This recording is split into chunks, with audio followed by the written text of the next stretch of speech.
Pathanamthitta Vettippuram government LP school പൊളിച്ചുമാറ്റൽ ഭീഷണിയിൽ. 1961 നിർമ്മിച്ച സ്കൂൾ കെട്ടിടത്തിന് കാര്യക്ഷമത കുറവാണെന്ന് ചൂണ്ടിക്കാണിച്ചാണ് നഗരസഭയുടെ നീക്കം.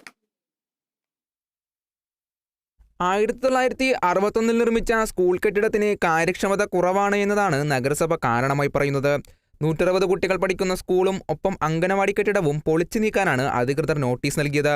എന്നാൽ ജൂണിൽ നഗരസഭ തന്നെ ഫിറ്റ്നസ് സർട്ടിഫിക്കറ്റ് നൽകിയ സ്കൂളിന് ഇപ്പോൾ എങ്ങനെയാണ് ഫിറ്റ്നസ് ഇല്ലാതായതെന്നാണ് PTA പൂർവ്വ വിദ്യാർത്ഥി സംഘടനാ ഭാരവാഹികളും ചോദിക്കുന്നത്.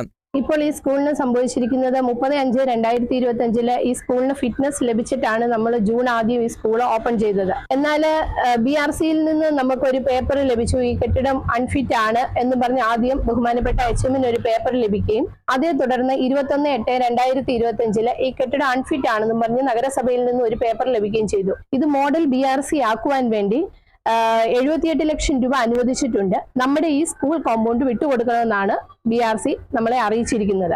എന്നാൽ PTAക്ക് ഈ സ്കൂള് വിട്ടുകൊടുക്കാൻ ഒട്ടും താല്പര്യമില്ല. എന്ന് വെച്ചാൽ കുഞ്ഞുങ്ങൾക്ക് ഒരു കളിസ്ഥലമില്ല, കുഞ്ഞുങ്ങൾക്ക് ആഹാരം കൊടുക്കാൻ വളരെയേറെ ബുദ്ധിമുട്ടാണ്. നഗരസഭയുടെ 87-ാം നമ്പർ അങ്കമാടി ഈ ബിൽഡിങ്ങിൽ തന്നെയാണ് പ്രവർത്തിച്ചുകൊണ്ടിരിക്കുന്നത്. കുഞ്ഞുങ്ങളുടെ കലാകായിക പ്രവർത്തനങ്ങളെല്ലാം ഈ ഒരു ബിൽഡിങ്ങിൽ തന്നെയാണ് നടത്തപ്പെടുന്നത്. സ്കൂളിൽ കളിസ്ഥലമോ ഓപ്പൺ സ്റ്റേജോ ഇല്ലെന്നിരിക്കെ പഴയ കെട്ടിടം പൊളിച്ച് ജില്ലയുടെ പിതാവ് KK നായരുടെ ഓർമ്മക്കായി ഓപ്പൺ സ്റ്റേജ് നിർമ്മിച്ച് കുട്ടികൾക്ക് കലാകായിക പ്രവർത്തനത്തിന് ഉപയോഗപ്രദമാക്കണമെന്നാണ് PTA ഭാരവാഹികളും നാട്ടുകാരും ആവശ്യപ്പെടുന്നത്. Kerala vision news, Pathanamthitta.